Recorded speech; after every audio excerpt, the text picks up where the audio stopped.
back to our special election exchange, A New Beginning. The question we are asking our star panel of guests is whether, given the circumstances in which the NDA government may come to power with a stable majority after a fairly long gap, is a stable government likely to chart a new course on several issues? Now, one of the things that Mr. Modi has repeatedly said in his election speeches has been that he will treat state chief ministers as partners in development. That could be a new beginning in the federal political economy. Let me go to the person who has seen the economy from various angles, Dr. Subir Gokaran, former Deputy Governor of the Reserve Bank of India, now with Brookings Institution. Dr. Gokaran, welcome, and tell me if this can recast the die of development, approaching the center-state relations very, very differently.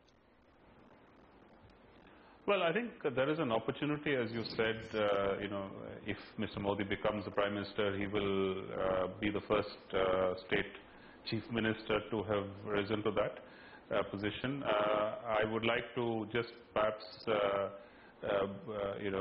just to provide some historical comparisons. The premiers of China have often been mayors of Shanghai in their previous career track. So the idea of being a sort of person who can manage things, person who can coordinate, manage, motivate, and hold people accountable, having tested their sort of skills in that set of activities, obviously offers an opportunity to try and transfer that skill, that toolkit to the center. Plus the sensitivity of the benefits and the costs of the whole federal arrangement that we have now. Many issues which have held us back, whether it is the GST or water sharing or even agriculture, where there are sort of interstate issues when it comes to procurement and some states getting the benefit, others not. All of these, I think, require a perspective which will always benefit from the experience, the ground level experience, the state level. So I think that's an opportunity which the system has to take full advantage of. But the mechanisms through which interstate coordination takes place, we have two visible ones. One is the National Development Council, which operates essentially as an extended, we should say, an umbrella, if you will, of the Planning Commission. That's the process through which it gets channelized. And the Interstate Council, which is another mechanism by which state chief ministers exchange thoughts and so on. Plus, you've got the Empowered Group of Finance Ministers, which handles issues like the VAT and the GST. All of these have had some successes, but I think overall over the last few years, one can't call them, to categorize them as having been highly effective. So I think the ability of states to share experiences with each other in a systematic way, in a way which facilitates learning and replication, is going to be a very important part of the strategic process going forward, because even with all of our concerns about growth slowdown and sluggishness and so on, we keep hearing about one state or the other which seems to have done things well. Now this is coming out in the campaign in a sort of somewhat obviously in a political way, but we need it to come out in a more technocratic way, in a way which focuses on what was done, how did constraints get dealt with, what was the solution, what was the governance mechanism. If we get a more objective and a more sort of, let's say, non-judgmental, if you will, platform on which this information can be shared, I think we will have created a very significant additional resource for both the center and the state to coordinate on more effective policy implementation. Yeah, no, my point was that considering the mindset that Mr. Modi comes with, and again I'm repeating the caveat which Shankar and Anil and all of you have mentioned, assuming of course it's a stable majority and it's a Modi government with a stable majority, considering that he has repeatedly started off by saying that he will give states their due, is it that he can do things very differently? Mr. Kanava, that comes straight away to you. GST, saddled with state opposition for so many years now, would Mr. Modi see their point of view differently and better, and therefore resolve it, you think? In fact, I totally agree with what Professor Gokaran stated. In essence, one of the key reasons why GST has been stalled is really the states perceive that this is taking away their autonomy. The ability to engage in a meaningful dialogue, ensure how there is no loss of revenue, which has already been done. There are several committees which have met up. There are several presentations which have happened to the high-powered committee to explain to them how there is no loss of revenue. It's really the loss of autonomy which is pursued by the states. And if that issue is resolved through a dialogue, that's one very important initiative which can be rolled out very, very immediately. But aren't states making fairly tall financial claims on the centre, Dr. Gokaran?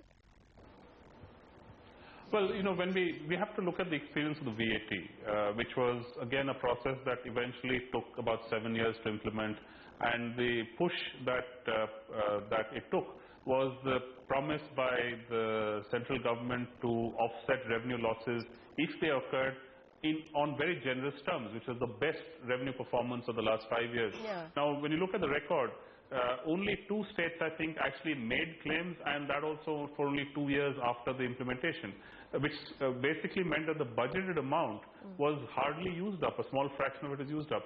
I think what people didn't recognize was that when you bring an efficient tax system into play, particularly a self-enforcing system, revenue buoyancy is very high because a lot of people who weren't paying taxes before are now, in a sense, incentivized to do so.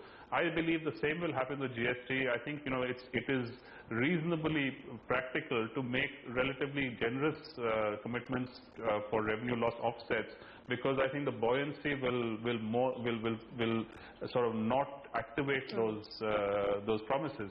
So I think that's the way you go about doing this. You reassure people, you give people the sense that, hey, look, this is an important development for the country, and I know that you might end up losing, but we're making sure that you will not, you will not bear the burden of that loss.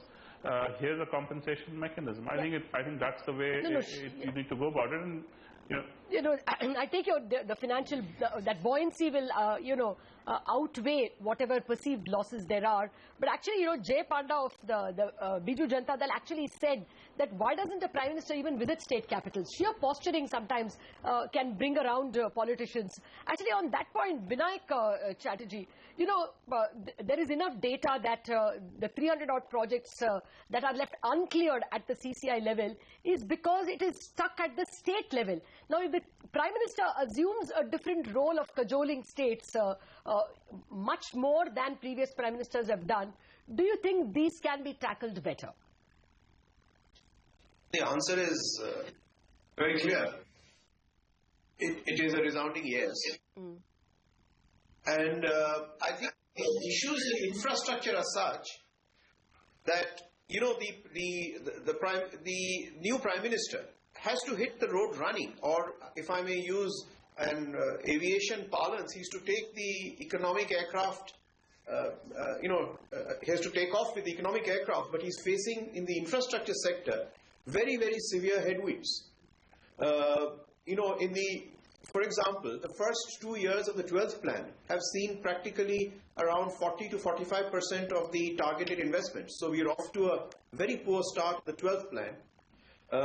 We've seen PPP confidence at its lowest. We have seen very little fiscal space left for public expenditure. We have seen almost 22 lakh crores worth of projects which are log jammed, of which estimates say, in a sense, only about 4 to 7 lakh crores, or maybe 1/3 of them have got cleared. Yeah. We have federal versus state issues. And we have the huge legacy of unresolved problems in the power sector and a complete slowdown of the road sector. So these are the headwinds that he's got to face. Yeah, I will revisit the problems of infrastructure in a bit. I'm only asking that because we have a Prime Minister who may probably approach center-state relations differently, going by what he has spoken so far, do you think projects stuck at the state level will do much better, will be declogged much faster than they were in the last 2 years of the UPA government? Is there a chance, or is it going to be continued, Congress versus BJP, or AIADMK versus BJP? Will it continue to remain a political battleground, or will he be able to cut through the clutter? No, wait. I think the important thing is that we can't personalize it to the extent that he will personally clear all the logjams. So the right way, in a sense, the right perspective to pose the issue is what institutional structure will he adopt to push or clear the logjam issue. Now, remember, there are a choice of institutional interventions. The first was the Cabinet Committee on Investment stroke Project Monitoring Group, which was chosen by the UPA in its last leg. Then there is the original proposal of Chidambaram to the Planning Commission in November 2013, which was the National Investment Board. And the Congress Party in its manifesto had suggested a NIFA, which is a National Investment Facilitation Authority. Finally, there are talks about potentially an infrastructure ministry or an FIPB-like structure linked to the PMO. There are even suggestions of reshaping the NDC, which Subir Gokar mentioned a little while ago, that you actually have a far more empowered NDC where the chief minister sit and apparently with constitutional sanction clear logjam projects. Or you have the old mechanism of an empowered group of ministers, which is a mini cabinet. So the real question before us is, out of the various institutional mechanisms available to the new Prime Minister, which is the institutional mechanisms that he will choose to declog the system, which partly includes center-state relationships. So I would be actually posing the question with this perspective.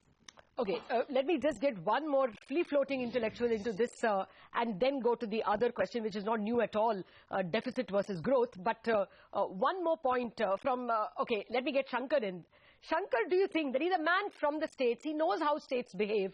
He has some of his own successful BJP chief ministers in the states and no-nonsense chief ministers like probably Nitish and maybe even Jayalalitha. It's a fairly successful record even in Tamil Nadu of being able to push up electricity tariffs. Do you think this man with this past will be able to better tackle center-state relations and therefore infrastructure projects? Well, there is a definite opportunity here. As a chief minister, he would have noticed many gaps between intent and implementation. Having said that, I want to make one correction.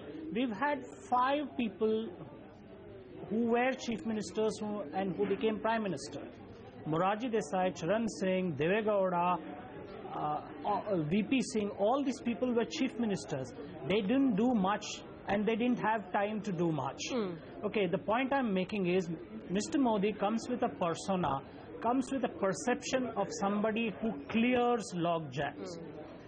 Every inch of India is ruled by the states. So the question that he needs to ask is, why should projects being put up in Gujarat or in Orissa or in Bihar need to come to Delhi? Why should industrialists come to Delhi? That is the question. If he addresses this principle of question, then things might flow from that. He also has a huge expectation baggage that he has to handle.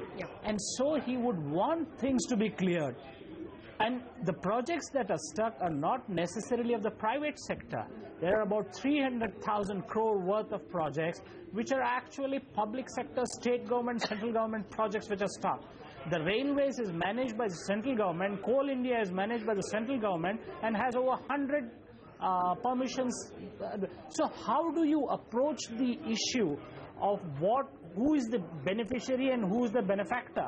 So in any democracy, gains and pain have to be managed. That's right. Will he do that effectively? That is the story that one has to look at. Okay, now that's a huge story since you've gone into several areas. But I think the more boring topic or hackney topic of growth versus deficit is what he'll be faced with bang in the first 2 months.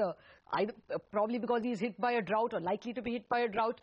And of course, because he has to, pass a budget. That question to Subir Gokar and to others after this break. In a minute.